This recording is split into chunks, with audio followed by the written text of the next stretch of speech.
अवज्ञा, अपमान और निंदा को सम्मान और स्तुति के समान मानकर सह जाओ।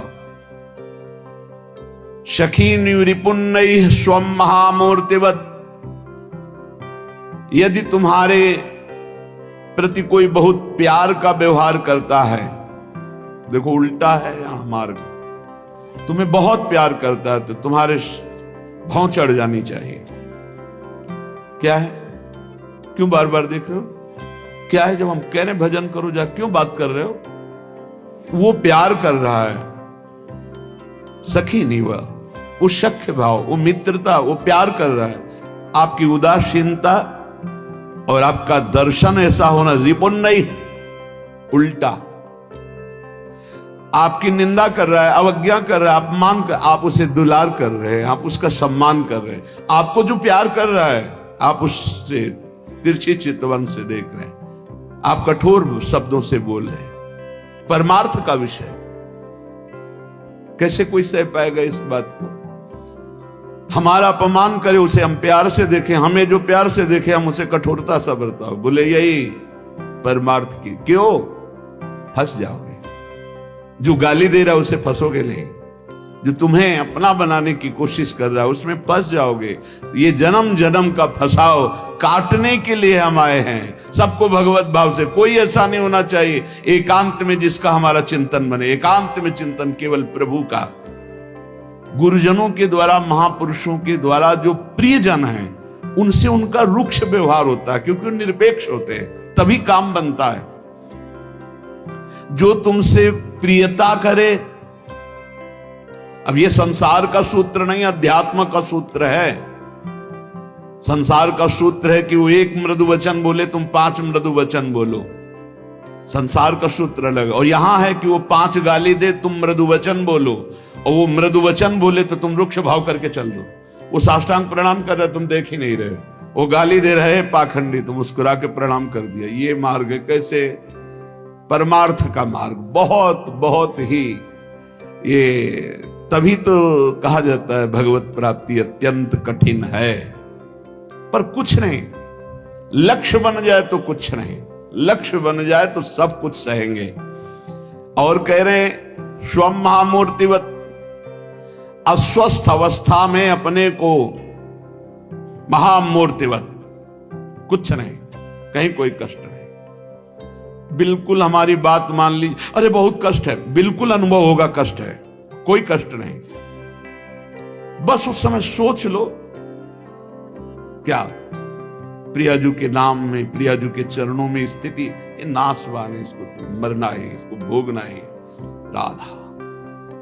बस अब करते रहो जो करना है। जब तक इसकी स्वीकृति रखी जाती तब तक अपमान चुभता है, निंदा चुभती है। इसी की स्वीकृति को नष्ट करने के लिए ये उल्टा पद्धति बताई गई है। संसार की पद्धति में मान प्रिय है, अपने को जो प्यार करे, अपने की जो स्तुति करे, अपने जो अनुकूल चले, वाह। परमार्थ में ऐसा नहीं होता। जो अनुकूल चले निरपेक्ष, जो सम्मान करे उससे निरपेक्ष उदासीन, जो अपमान करे प्रतिकूल व्यवहार करे उससे नम्र व्यवहार। ऐसे संसार से ये बिल्कुल उल्टा मार्ग है। श्रीपाद कह रहे हैं अस्वस्थ अवस्था में मूर्तिवत, जैसे मूर्ति में कुछ करो कोई फर्क पड़ेगा, ऐसे मूर्तिवत। और मूर्तिवत ही नहीं कहा, महामूर्तिवत। जड़ है ये शरीर, भोगे अपना कार्य, भोगना है इसको तो भोगे। मात्सर्याणि सुमित्रता में, तुमसे जो ईर्ष्या करे, मात्सर्य करे, डाह, उससे मित्रता का व्यवहार करो। राधे श्याम श्री हरिवंश देख के चल रहा है, प्रणाम। ये पक्का सूत्र समझ लो, अगर बचना है ईर्ष्या से, अभी संभाल लो, नहीं तो हिसाब किताब वृद्धावस्था में देता है ये मन। रात दिन न नींद है, नींद अपने आप कम होती जाती है। हमें लगता है 50 के बाद तो स्वाभाविक कम होने शुरू हो जाती है, अवस्था के अनुसार। जैसे नई अवस्था है तो जगाए से जगते नहीं, बच्चे हैं, अवस्था यौवन अवस्था में सम रहती है, समय से नींद, समय से। वृद्धावस्था में एक कम होने लगती है, नींद कम होने लगती है, अन्न आदि ग्रहण कम होने लगता है, पर वासना बढ़ने लगती है। उपासना नहीं तो वासना ही वासना बुढ़ापे में रह जाती। मात्सर्याणि सुमित्रतामिव, सच्चा मित्र जैसे मिले तो कैसे मिलते हैं, आओ आओ जी कैसे हो। तुमसे जो द्वेष करे, तुमसे जो मात्सर्य डाह करे, मेरे से आगे बढ़ गया मत्सरते, तुमसे जो जले उसको देखकर हाथ जोड़ो। कैसे हो, क्या सेवा करें, दास को आज्ञा कीजिए। ऐसे ही वर्ताव करना चाहिए।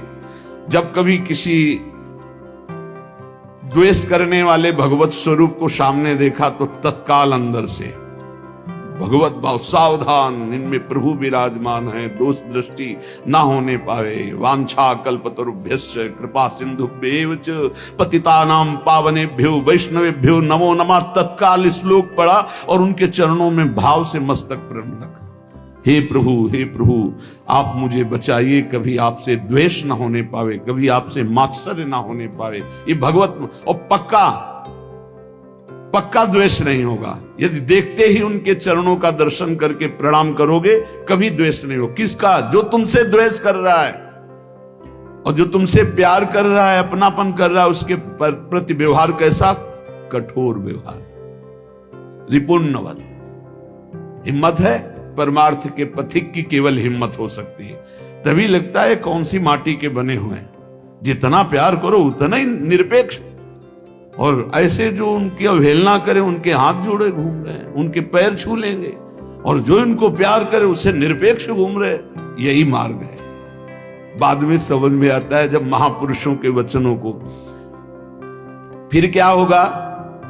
बोले हृदय ग्रहणन महा दुर्लभम, तब तुम्हारा हृदय ग्रहण करने की सामर्थ्य रखेगा महादुर्लभ प्रेम रस श्री राधा मुरलीधरांग रस दे स्थातास्मि वृंदावने। तब वृंदावन वास करते हुए श्री राधा मुरलीधर के महादुर्लभ प्रेम रस को ग्रहण करने का अधिकार हृदय में होगा, जब आप ऐसे चलोगे, ऐसे जैसा श्रीपाद प्रबोधानंद जी महाराज कह रहे हैं। श्रीमद वृंदावंदनाय सततम। बार बार वृंदावन को प्रणाम किया करो, चाहे जहां हो, दूर से। जय वृंदावन। अगर वृंदावन में हो, शरीर स्वस्थ है, तो कई बार मस्तक रखकर वृंदावन भूमि को प्रणाम करो। इससे बहुत बड़ा लाभ मिलेगा। जैसे हम प्रणाम करते हैं, रज मस्तक पे लगता है, जितने कण झरते हैं ये सब पाप नष्ट होते हैं, हमारे मलिन भाग्य मिटते हैं। बात मान लो, अगर आप प्रणाम किए और मस्तक में रज लग गई, निहाल हो जाओगे, तुम्हारा भाग्य बदल जाएगा। हमारे भाग्य में नहीं लिखा किसी जन्म में भगवत प्राप्ति होगी।